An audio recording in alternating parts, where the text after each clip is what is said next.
അപ്പോഴേ എല്ലാവർക്കും happy evening കേട്ടോ. ഞാൻ ഈവനിങ്ങിൽ ഉച്ചയ്ക്കുമൊക്കെ ഇങ്ങനെ വരുന്നത് സത്യം പറഞ്ഞാൽ ഫ്രീ ആയിട്ടിരിക്കുന്ന സമയം നിങ്ങളോടൊപ്പം ഇത്തിരി നേരം. ഇത് നമ്മുടെ വീട്ടിലുള്ള ചെടിയാട്ടോ, കണ്ടോ നിറയെ പൂക്കൾ. എനിക്ക് സത്യമായിട്ട് ഇതിൻ്റെ പേരറിയില്ല. അപ്പോൾ ചോദിക്കുക എന്ത് ഇതിൻ്റെ പേരുകളൊന്നും അറിയാത്ത. ഞാൻ വെറുതെ പറയും, ഞാൻ സത്യമായിട്ട് ജെന്യൂനായിട്ട് മാത്രമേ ഇതുവരെ ഇതിനകത്ത് എല്ലാ കാര്യങ്ങളും പറഞ്ഞിട്ടുള്ളൂ. ഈ ചെടികളെല്ലാം കൊണ്ടുവന്ന് നടുന്നത് എൻ്റെ ഹസ്ബൻഡാണ്. കാരണം പുള്ളി പുറത്തോട്ട് പോയിട്ട് വരുമ്പോഴെല്ലാം പുള്ളി കൊണ്ടുവന്ന് നിറയെ ചെടികൾ കൊണ്ടുവന്ന് നടും. അപ്പോൾ എവിടെ നമ്മൾ വാങ്ങിക്കാനൊക്കെ ഒത്തിരി പൈസ ആവത്തില്ലേ. വാങ്ങിക്കുന്ന ചെടികളും ഉണ്ട്, പൈസയൊക്കെ കിട്ടുമ്പോൾ കുറേ വാങ്ങിച്ച് നടലൊക്കെ ഉണ്ട്.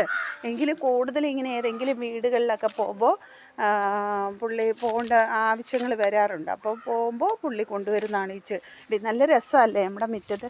ഇത് പക്ഷേ അങ്ങ് പടർന്ന് പന്തലിച്ചങ്ങ് വരും കേട്ടോ. അപ്പോൾ ഒരുപാട് സ്ഥലങ്ങൾ ഞാനിത് തന്നെ കാണിച്ച് ബോറടിപ്പിക്കുന്നില്ല.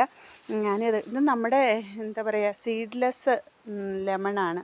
ഇതിൽ കുറേ പിടിക്കാറുണ്ട് കേട്ടോ. ഇപ്പോൾ പിന്നെ സീസണായി വരുന്നതേ ഉള്ളൂ. പിടിക്കുന്നതിൻ്റെ ഭാഗമായിട്ട് ഈ തളർത്ത് നിൽക്കുക. ഇത് സീഡ്ലെസ് ലെമൺ ഇത്രയുണ്ട്, കുറേ പിടിക്കാറുണ്ട്. ഇത് നമ്മുടെ സപ്പോട്ട, ഇത് നമ്മുടെ കിലോപ്പേരയാണ്. കായൊക്കെ പിടിച്ച് നിൽക്കുന്നുണ്ട്, പക്ഷേ ആയില്ല. ഞാൻ ആദ്യമൊക്കെ വലിയ കൊണ്ടുവന്ന സമയത്ത് ഒരു കാ കിട്ടിയാലും ഇങ്ങനെ കണ്ടില്ലേ, ഇത് വലുതാവും കേട്ടോ. പാണ്ടിപ്പേര എന്നൊക്കെ പറയും, വലുതാവും. എന്ന് വെച്ചാൽ തമിഴ്നാട്ടിലെ പേര്, ചിലർക്ക് അങ്ങനെ പറഞ്ഞാൽ ഇഷ്ടമാവത്തില്ല. ഞാനും പകുതി തമിഴൊക്കെയാണ്, അപ്പോൾ പിന്നെ അങ്ങനെ പറഞ്ഞുകൂടല്ലോ. അപ്പോൾ വെറുതെ ഞാൻ നിങ്ങളോടൊപ്പം ഒന്ന് കൂടിയതാണ്. അപ്പോൾ എല്ലാവർക്കും എൻ്റെ വീട്ടിലേക്കും വീട്ടുമുറ്റത്തേക്കും ഒക്കെ സ്വാഗതം കേട്ടോ.